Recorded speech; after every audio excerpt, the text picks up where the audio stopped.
This is WZRD Chicago 88.3 FM. And we have with us at WZRD Professor Kyle Mays, who is the author of an Afro-Indo an Afro-Indigenous History of the United States. Welcome, Professor Mays. Thank you. Glad to be here.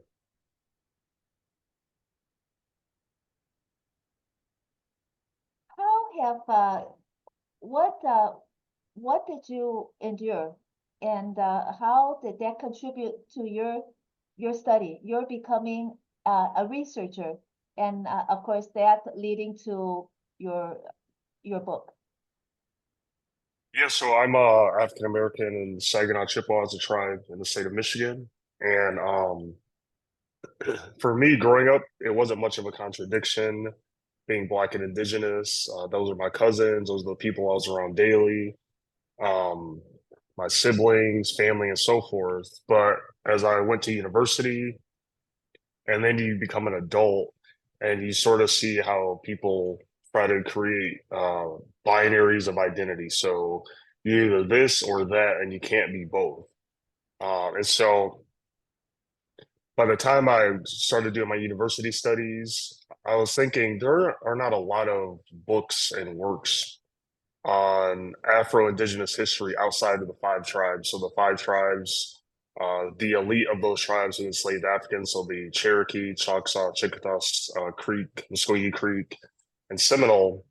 But there are plenty of books on that, but I wanted to write a book that told a different story of the long history and foundational history that slavery and dispossession was to the creation of the United States. And thus, that's how I got to an Afro-Indigenous history of the United States, looking at how the foundations of U.S. democracy are inherently both anti-Black and anti-Indigenous.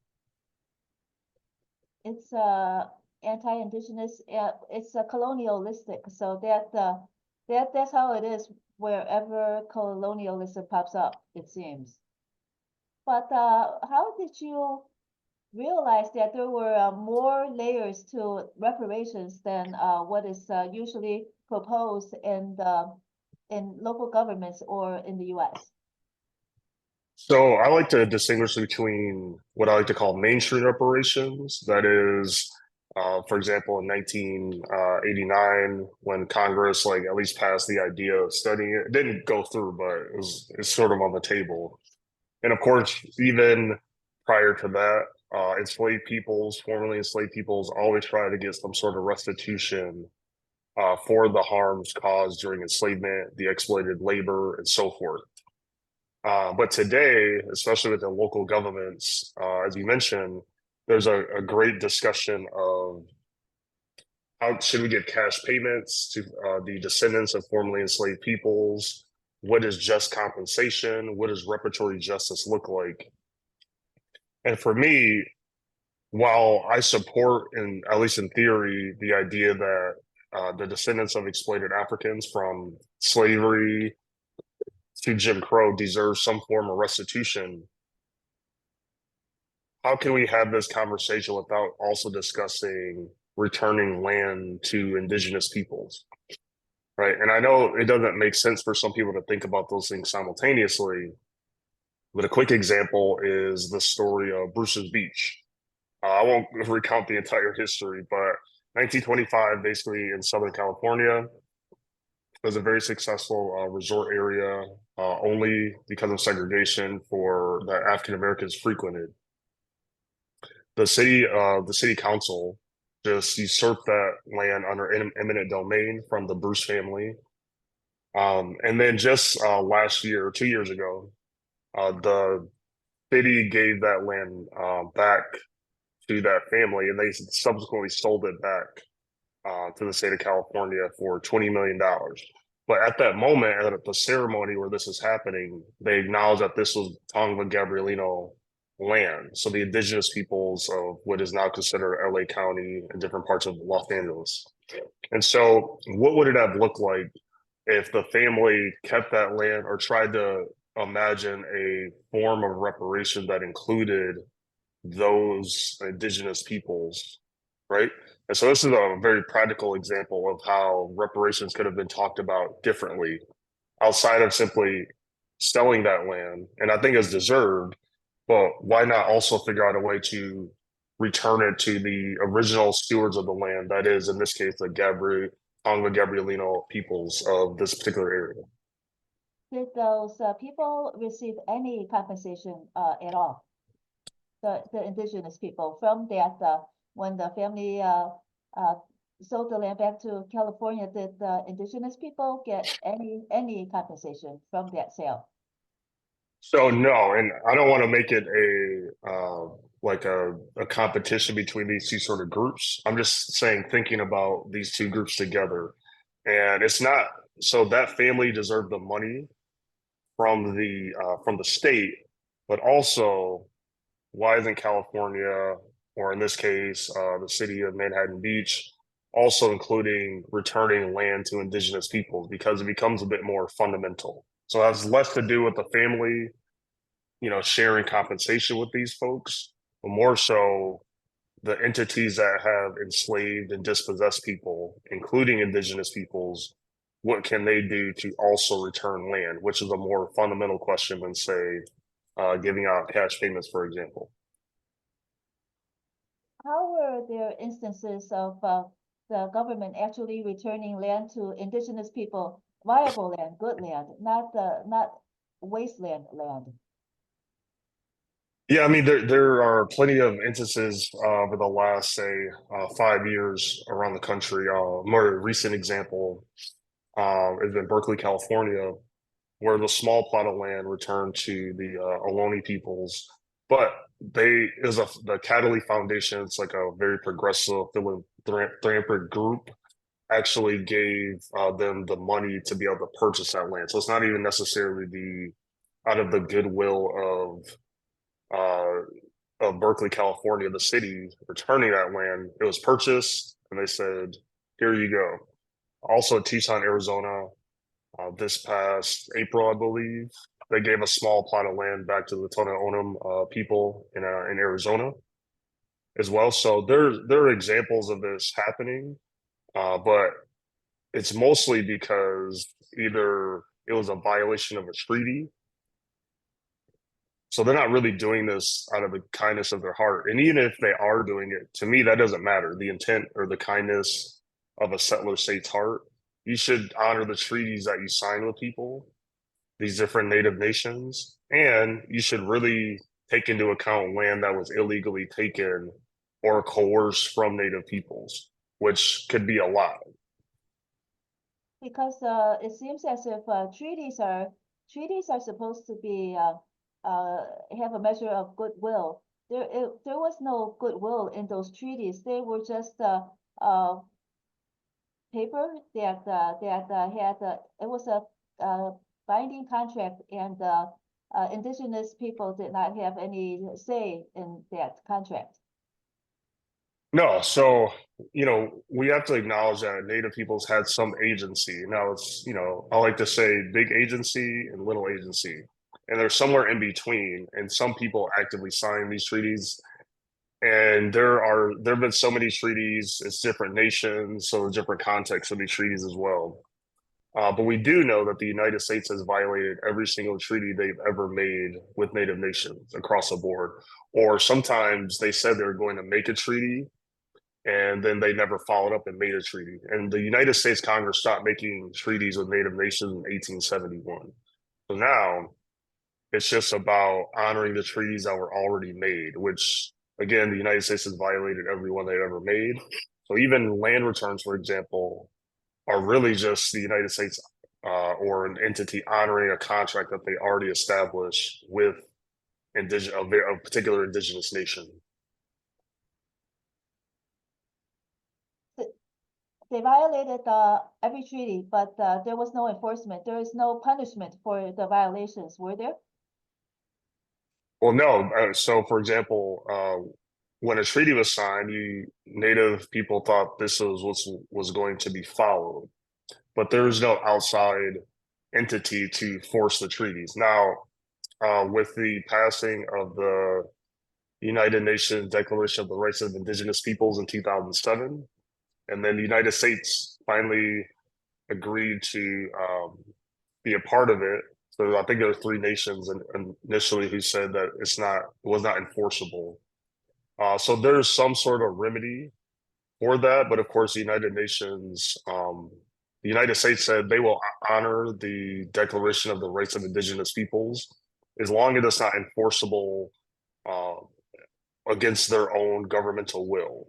So there's not an entity that in the past or the present really where Native peoples can go outside of the United States because also it's supposed to be a government to government relationship. That's the fundamental point of tribal sovereignty. But again, I think it's a limited idea of sovereignty, and the United States is a bigger entity or form of sovereignty that tribal nations have tried to have to deal with since the emergence of the United States as a settler nation. What about the courts? Were the courts ever successful in addressing the violations of the U.S. In these treaties? So, yes and no. For example, in 1831, in the Supreme Court decision Cherokee Nation versus Georgia, it was determined that the state of Georgia could not go and take land from tribal nations.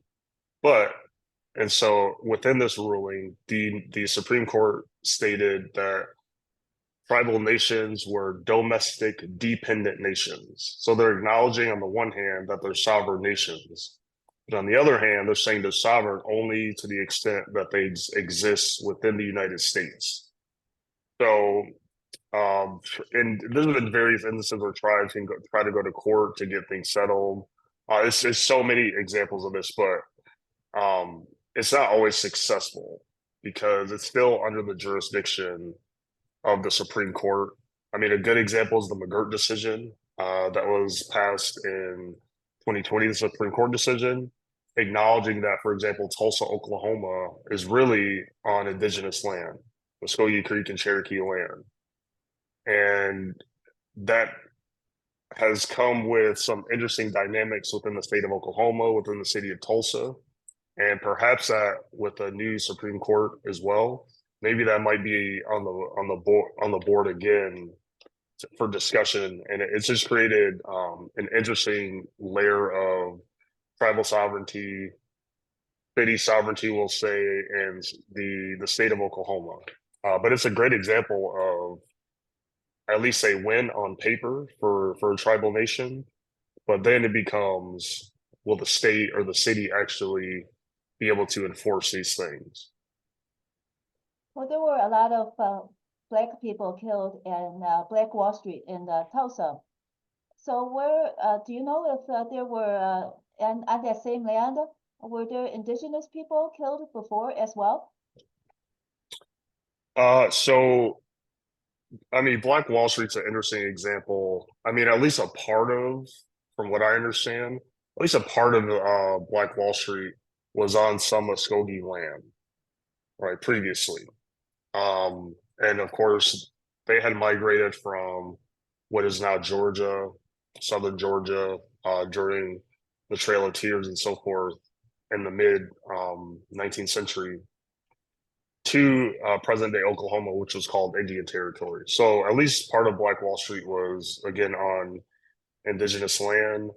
Whether they're indigenous peoples killed during the massacre, I'm not certain about that. But if there were Afro-Indigenous peoples or freedmen killed, perhaps, I'm not sure if they were identified as such, then that would be an example of indigenous peoples being killed during the Black Wall Street massacre. Yes. You bring up an interesting point in your book. You say that the only way to fully have reparations and also address reparations for the indigenous people would be to dismantle capitalism because capitalism is built from the exploitation of the indigenous people and of African Americans. Yeah, so I don't think capitalism is the way forward for any oppressed peoples, right? It is remarkably resilient as a system, as an economic system, as a political, social system that creates contradictions, that perpetuates exploitation. And I think some tribal nations might be involved in economic enterprises. Some might say very capitalistic, but capitalism is not a long-term goal for solving really anything. It just creates more exploitation, more social problems amongst communities. And it creates, also wealth inequality as well, and even small and large ways. So, without a critique of capitalism, then we're not really doing much to dismantle the system. So even something like cash payments, for example, while I support it, especially for the most vulnerable, and for example, Black communities, unhoused peoples, single mothers, queer, non-binary peoples, etc. Like it is not a long-term solution to just say we need to change the wealth gap and just extend capitalism more. We also have to find ways to dismantle the capitalist system as best that we can going forward, given its history of exploitation, subjugation, and also violence through the military, through things like the violence that happened on Black Wall Street, and its relationship to land dispossession. Every little bit helps. However, on the street and in the community, we see that these entitlement programs, they're set in place to still keep keep the subjugated people down. For instance, let's say SNAP payments, the Supplemental Nutrition Assistance Program of payments. We just recently, there was a news report about how the extension to for benefits that are stolen since 2022, those any stolen benefits, which were about maybe $94 million of stolen benefits, were returned to 120,000 households through the states. But that measure is going to end on September 30th. And the reason that the SNAP benefits are stolen is because they're only using magnetic stripes on the cards rather than chip readers. So they're very, very easily stolen. And it's mentioned that that kind of card is like a second-class banking system. Couple that with the Lifeline phone, the free phone with the free internet. That internet is horrible. It's terribly slow. Nothing loads. It's not that much of a stretch for internet to be better, if not a lot better, so that people who are trying to make ends meet could use the internet more easily to get ahead, to do what they need to do and not waste their time waiting for tabs to load. Yeah, I mean, there's certainly a digital divide, right? And so on the one hand, we're in an age where there's so much information allegedly freely available, although we know algorithms shape how people access certain forms of information, and also the disinformation. But it's also to help keep people uneducated.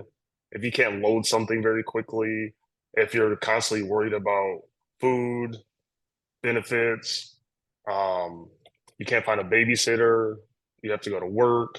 Even if you do work, you don't get paid enough because of minimum wage. So there's a lot of dynamics that impact the experiences of poor and working poor people that mutual aid, can be beneficial to some people, but it'll take, as Dr. King said way back in the day, a massive governmental intervention to be able to assist people with just basic necessities and needs, right? So putting people over profits all the time, which is not something that happened. Are there programs for reparations for the indigenous people, or is it mostly returning land? What is there now available for indigenous people, and are there any public officials or any of the, let's say, the ruling class in this democracy that are actually advancing to restore land to the indigenous people on on a large scale basis? No, absolutely not.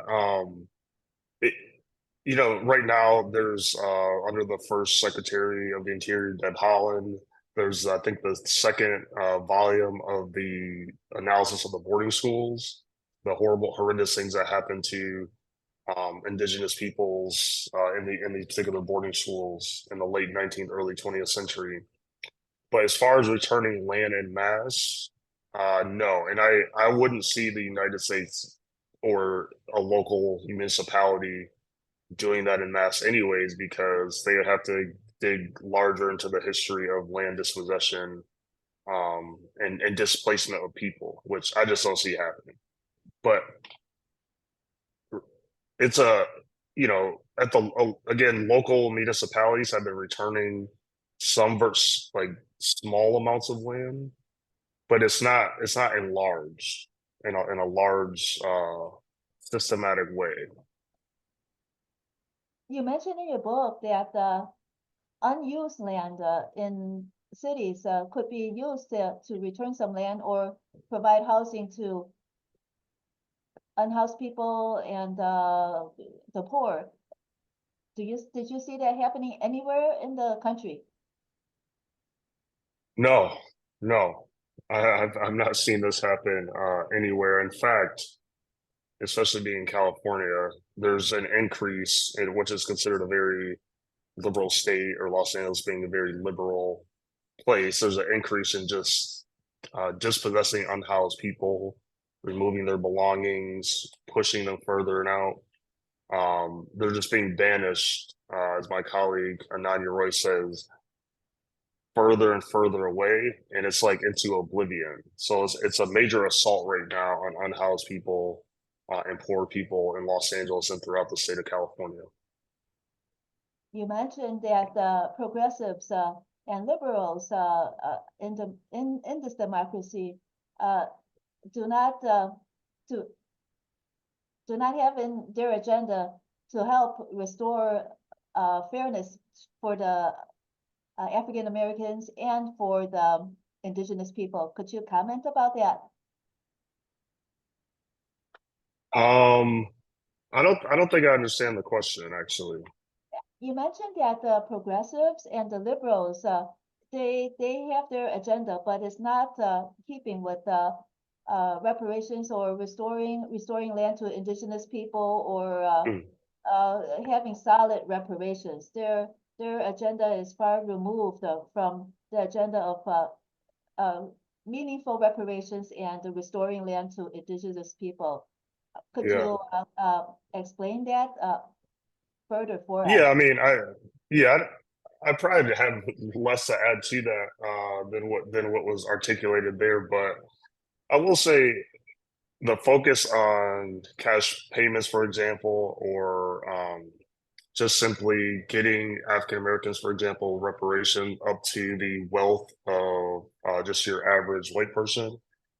Sure, if that's what people want to do for reparations, fine, but that doesn't solve the problem of the super exploitation that happens under capitalism. It doesn't solve anything. Like it might in the contemporary, but what about again the most vulnerable in our communities, unhoused people's unfortunately addicted, who have precarious housing, people exploited within the prison system as well, right? What does it do to help those people? And for those, middle class black people or working class who would help, sure, but it doesn't fundamentally critique anything about American capitalism or the fact that the US is a settler colony.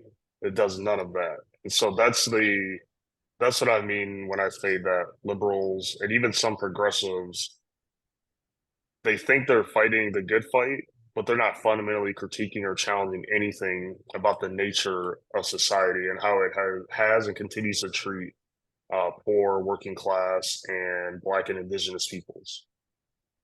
Is it that they don't understand the foundation of it? Do you think your book could help explain it better for them? I hope so. That's why I wrote the book. So hopefully, some folks will pick it up. But also, you know, liberalism has a major hold on peoples. They think the U.S. is the best democracy in the history of the world, that it can solve other people's problems, even, having the largest military footprint in the world, etc. Um, and I think sometimes that curtails people's vision of uh, what a truly progressive society is. I mean, we can barely just get healthcare, which you have in, I think the U.S. is ranked, I think last, I just saw something reported, versus wealthy nations in the world when it comes to things like healthcare, right? We can't even get healthcare in a so-called democracy for everyone. That's just easily accessible, right? Even though we have all these billionaires who should be taxed way more, that's a whole other conversation. So I think people don't, they have a limited scope and frame, a lack of understanding of history, but they also lack of alternative. They don't want to see alternatives to the way society can be. They just want it to go on as is and make it a little bit better, or at least a little more tolerable, which the history of social movements tells us you always have to push and prod and make things uncomfortable in order to get meaningful change. And even so, that meaningful change may not be meaningful. It might not be meaningful 20 years after something has actually changed. Right, the history of the civil rights movement. You know, we have voting rights, for example, but they're always under question. Always under question. So you always have to find new ways to create change. And sometimes I don't think people want to do the hard work of analyzing with deep intellectual thought the problem and doing it through action. So theory is only as good as the actions behind it, and vice versa. It's like a dialectic.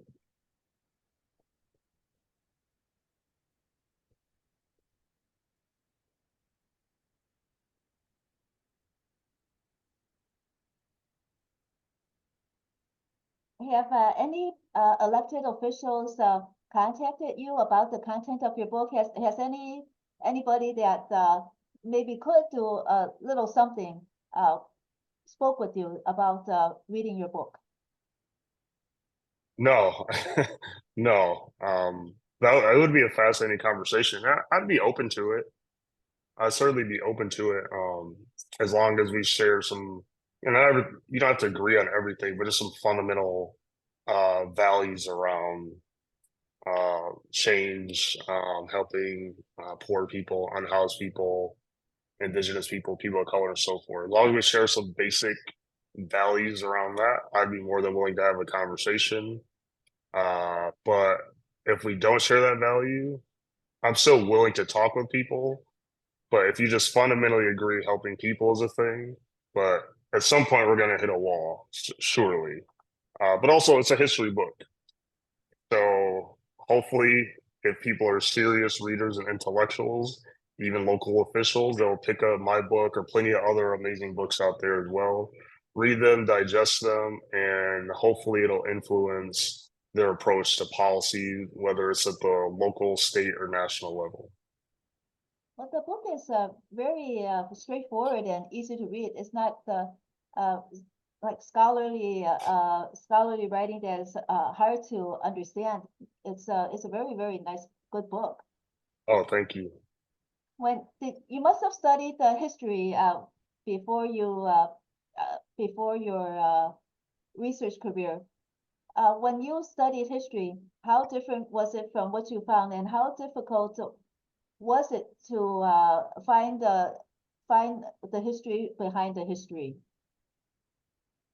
Yeah, so studying history can be, I have fun. Like I get to nerd out and like read all these old documents, learn about people, movements. and so forth. But it's still difficult because you have to now piece these together. And even in an Afro-Indigenous history, some of these histories are not readily available. So I had to piece them together and figure out like a puzzle where they all sort of fit. And sometimes I think one can be more successful than others. But as Malcolm X said, of all our studies, history is best qualified to reward our research, right? Because history tells you about what has happened, but also the possibilities of what can be. Like even if a movement or a particular idea didn't go forward, history tells us that something was possible, that idea germinated, and now we can move forward, analyze our current condition, but it still has to be historically based so we don't repeat things. So history is very fundamental to really anything for progress in our society today. That's why I always tell the young people, keep reading history. It's so important. This is why I'm very passionate about writing about history. What was the sources? What were the sources that were the most valuable to you in fighting these histories of the African American experience in the United States and also the indigenous people? Because I don't know if you're aware of what is being taught in schools now. How far removed are the histories that the young people, that students are learning from what you have found? Well, I think it's actually really difficult for teachers because one, they don't get paid enough. Two, because of state curriculums, it's not always readily available to be able to have the time and energy to teach these sorts of things. So there's that. Secondly, what I try to do in an Afro-Indigenous history is look at very fundamental documents. So, for example, the Constitution or the Federalist Papers. And you don't have to look very far to figure out the anti-Blackness, how some of these documents are portraying indigenous peoples. For example, Thomas Jefferson's Notes on the State of Virginia, or Alexis de Tocqueville, the French aristocrats' Democracy in America, and how they're talking about Black and indigenous peoples and how they may not fit within the feature of what I like to call a white nationalist settler nation state, that is the United States. So I encourage students, lay readers, whomever, just look at the nation's founding documents, founding texts, and go read through them, and you will find so much information. As long as you're reading against the grain, you'll find things that are anti-Black, anti-Indigenous, anti-woman, that are capitalistic, that are in some ways anti-democratic, oddly, even though it's supposed to be a democracy as well. So you never have to look far to, which I try to show in this book, to find adequate sources to understand the history of this country and its complete subjugation of Black and indigenous peoples, but also resistance as well. Is this system similar in other colonized nations, such as in Europe? Because and in Africa, do you not Europe but Africa? Did you have a chance to study the other colonized nations as well and compare their systems to the U.S.? Yeah, so it's not necessarily. I try to be a researcher, and a student of history, and of course in other colonized places. So, for example, one of the people I highlight in the book is Stokely Carmichael, who had changed his name to Kwame Ture. And what I noticed is he had a great understanding of settler colonialism in the United States and Zimbabwe and Kenya and Palestine and South Africa and so forth. He had a great understanding of how settler colonization works. And so that always reminds me to look at history around the world, even in contemporary senses as well, about how colonization is operating. And then you can compare it to the US. So yeah, to me, it's a fundamental thing to understand. And people forget, that post World War II in the 1940s, 50s, 60s, African nations were really some of the first modern nations to just begin to liberate themselves and have these decolonial movements and its impact on other indigenous peoples, for example, in North America and elsewhere. I think there's a lot of work we need to do as researchers, as writers, to uncover and recover some of that history about how African decolonial movements influence, for example, North American decolonial movements. I don't know. Maybe I'll do this work. I don't know. But the whole notion of decolonization has been sort of siphoned off away from that longer history of African decolonization post World War II. When you look at the language of a lot of the current legislation that address reparations, do you see any similarity to what it was before, even to the founding fathers? Is there still that the hint, that shadow? Is there still that shadow couched in the language? So I think the language around reparations now is focused on building wealth. There's a language of restitution, but it's really focused on getting Black people to buy into just the capitalist system, which, of course, we're all within that particular system, even though we might have different ideological positions in relationship to capitalism. But it's not fundamentally trying to change the way things operate. It's just trying to further capitalism in a way to say, we finally paid our debt. That is, the United States is saying this, or local municipalities or states. But the other part of it is it's always a language of study, study, study, study. The governments, so like, we need to study more about reparation.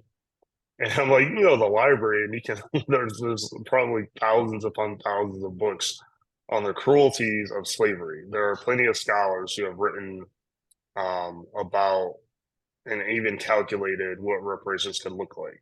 The issue is, how are you going to act that way? But we know from polling, majority of African Americans support some version of reparations, including cash payments. We also know majority of white people do not support reparations and certainly do not support cash payments.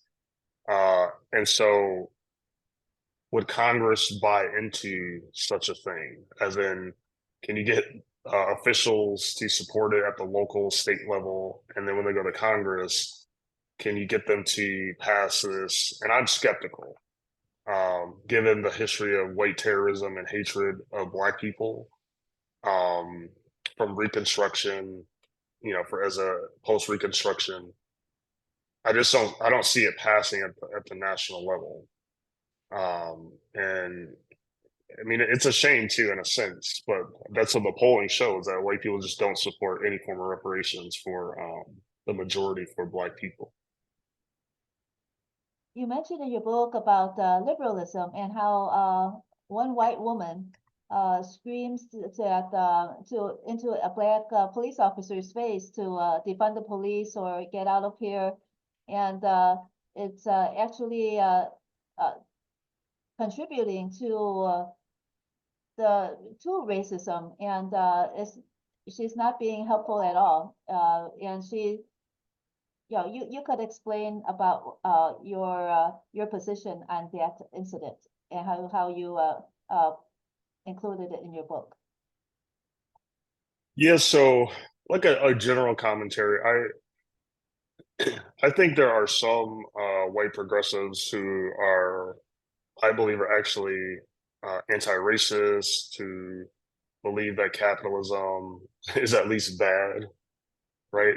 But I think that there are some white people, including white women, who try to weaponize their tears, who who always center themselves in different social spaces, especially spaces of people of color, of queer communities, non-binary communities, and they center themselves instead of taking a step back and say, I should be listening to these people, that is Black people, indigenous peoples, queer people, non-binary peoples, trans peoples, instead of centering themselves. And so when they center themselves and also center their whiteness, they're delegitimizing the experiences of these subjugated peoples, and they want things to work how they want it to work instead of trying to dismantle their own whiteness and privilege. And I think white people in general have a lot of work to do to try to dismantle and decenter their own sense of whiteness and superiority and do the work. And part of it, yes. I mean, there's a poll, I think like 8 years ago on the Washington Post that's saying the majority of white people don't have any friends of color, which is amazing to me. And so I always tell, white people who are sincere, you have to also hang around some people of color. It has to be genuine, can't be exploitative. But also sometimes you need to take a step back. And your voice isn't always the most prominent or central in progressive spaces as well. So you have to understand that your race matters. Because I think sometimes white people will try to just say, I don't see color, even if they're trying to be progressive. I'm like, no, we need you to see color. Of course, none of us, we all want to be treated as human, but we're not going to get there if you're just ignoring the issue of race, the issue of patriarchy, for example, and those sorts of things. So, but it's not my job to help white people do that. It's up to them to look into themselves and organize amongst themselves to try to figure those things out on their own. Well, you provided a great tool with your book.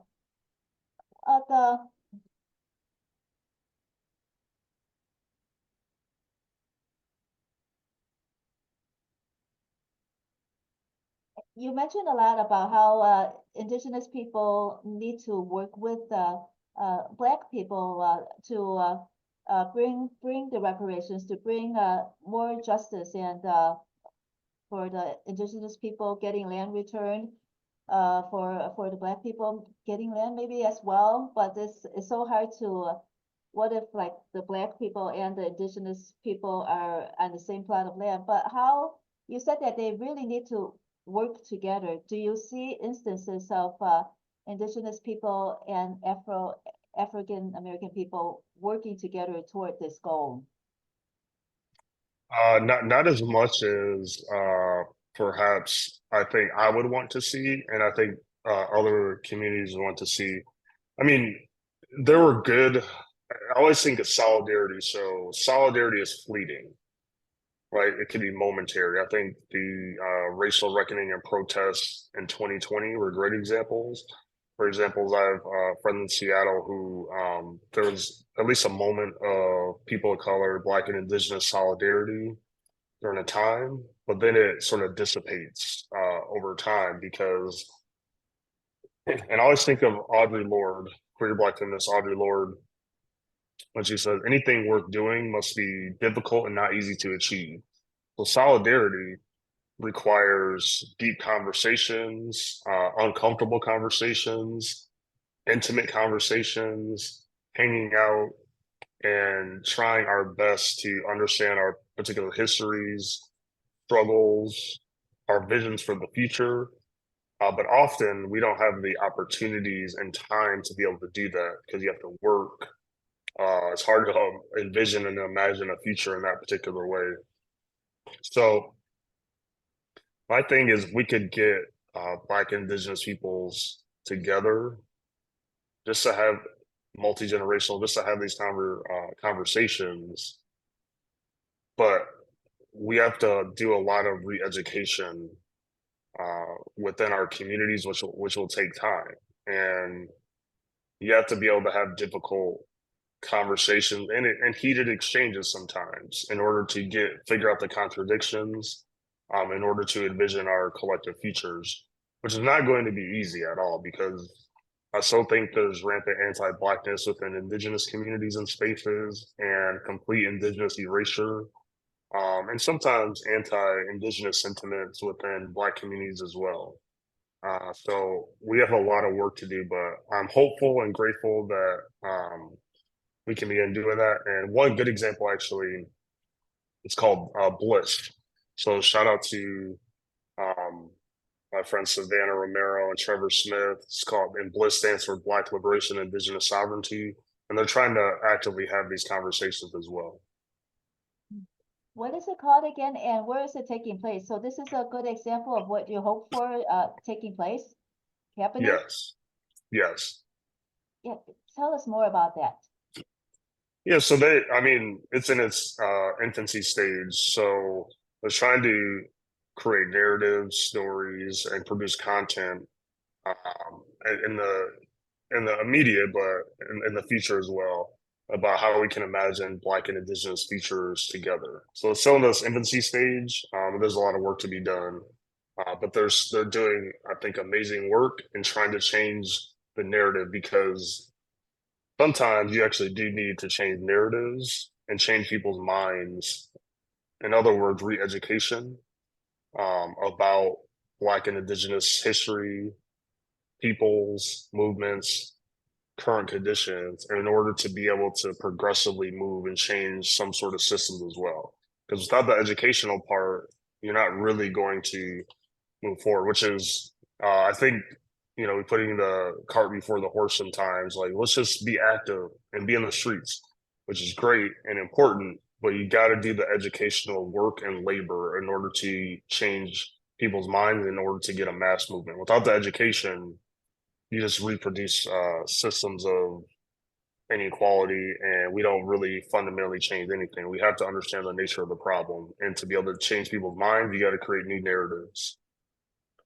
What is that organization's name? Bliss, BLIS, Black Liberation, Indigenous Sovereignty. And they do have a website? They do, yes. Any other examples of the same kind of work or similar that's more effective in your opinion? No, I haven't seen them. I get asked this question a lot, and I haven't really seen this sort of intentional work that can be done to dismantle and to envision an Afro-Indigenous future. I haven't seen it, but just because I haven't seen it doesn't mean it doesn't exist. So, hopefully if someone knows those things that are happening at it could be a local level, it could be anywhere. I always assume people are doing something. And just because, we may not know about it doesn't mean it's not happening. So I'm hopeful those things are happening. When did you start realizing that the Afro-Indigenous story, the history needed to be told? Probably sitting in Professor George Cornell's history class as an undergraduate. It was probably like 20 years ago now. I'm starting to feel old. But just realizing that, there are more stories and narratives that need to be told outside of the five tribes and slavery, that especially in the 20th century and well into the contemporary, thinking about how to challenge, dismantle, disrupt both settler colonialism and anti-Blackness, and of course, capitalism as well. And so I always try to find ways to think about these particular histories, groups of peoples that are seen as very different, and how can we think about them together? So probably 20 years ago since that's been marinating. So in George Cornell's class, you were introduced to this topic. Well, it's both family history, and I was always interested in how come we don't really see these two groups together, and because the history of slavery and dispossession happened simultaneously, why don't we talk about those two things together? And so that was the first time that I really asked that question: why do we not talk about these particular histories simultaneously? And for example, during the Civil War, as teachers, we do a pretty horrible job of teaching it because it's an opportunity where Black people, of course, are getting their freedom on the one hand, and also increases in land dispossession and violence against indigenous peoples. So these two things are happening simultaneously. Again, Black people getting their freedom, which is certainly how you should teach us the Civil War, but also Native people are being dispossessed. And why don't we talk about these things happening at the same time? What about your own family? Do they talk about these subjects when you were small? No, they were just being family. So there's when you're with a family, you're not, at least as a child, I'm sure there were, but it was mostly that's just my aunties, that's my grandmother. And so I didn't think much about the things that they had been doing. For example, um, Maya Judy founded what was the third ever public school in US history with an indigenous curriculum in Detroit called Medicine Bear American Indian Academy. And I'd heard about the things that my grandmother had done in the city in the state of Michigan. But as a kid, I didn't really care, to be honest. It was like, whatever, that's just, family. But the older I got, I was like, oh, wow, these Native and Afro-Indigenous women did these amazing things. I should think about them and talk about them. And so I'm glad I've been able to do that.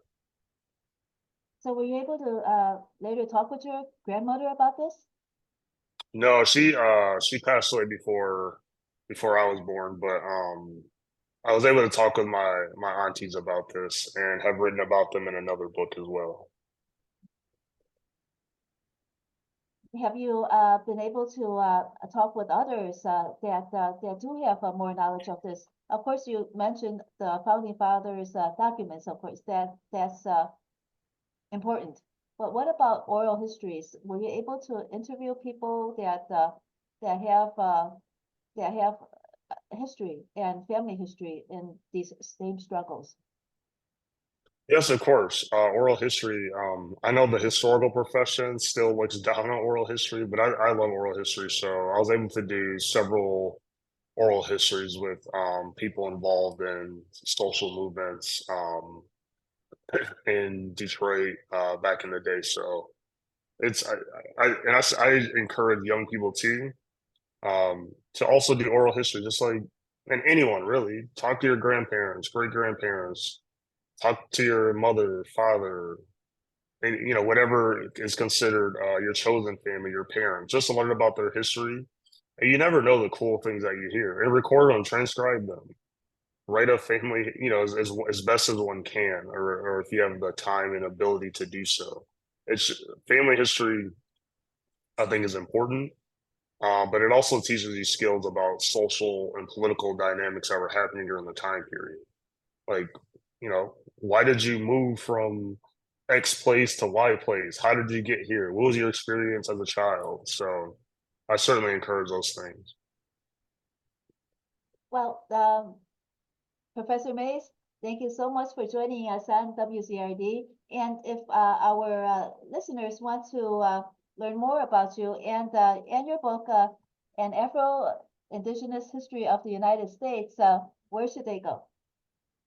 You should go to you should do Beacon Press is where you should go purchase the book. Avoid Amazon. Of course, we can't be supporting the large capitalist conglomerate of Amazon, but go to Beacon Press and you can find the book there. And is it being sold on Amazon as well? Yes, but don't buy it from Amazon. Please don't buy it from Amazon. Or go to your local bookstore. You can request it. And also, if you don't want to buy it, go check it out from your local public library. Shout out to the local public libraries. And what about a PDF version? Where could they access that if it's possible? Yeah, so there's also an audiobook for an Afro-Indigenous history if you're commuting a lot, or if you like to walk, you're walking your dog or in your car or whatever. There's also an electronic book as well, but you can still get all those at Beacon Books. Vegan books. Thank you Yes. so much, Professor Kyle Mays, for joining us on WZRD Chicago 88.3 FM today. And hopefully your book, an Afro-Indigenous History of the United States will be read by some students in the classroom. I hope so. Thank you so much. Thank you.